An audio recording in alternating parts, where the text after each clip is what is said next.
So guys, panoorin natin to. Papakita ko sa inyo yung sikreto ng mga shooter.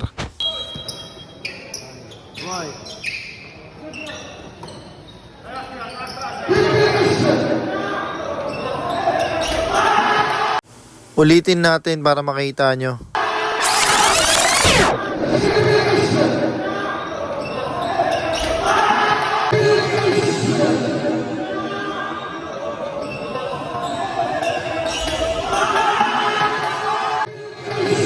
So guys, kung mapapansin nyo dito, hindi nakaposisyon na maayos yung bola sa kamay ko.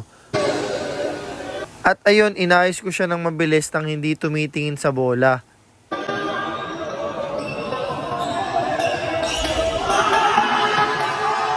So guys, every time nasasalo ko ng bola, automatic nagre-reposition yung kamay ko doon sa linya ng bola. Yung index finger at middle finger ko nakalapat doon sa may linya.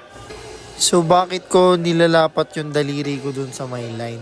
Para mas ma-flick ko ng maayos ang bola, tapos mas maayos din yung follow through ko at yung backspin. Baka may mag-comment na naman dyan na kesyo kung anong hagis mo daw, kahit anong tira mo, kung shooter ka.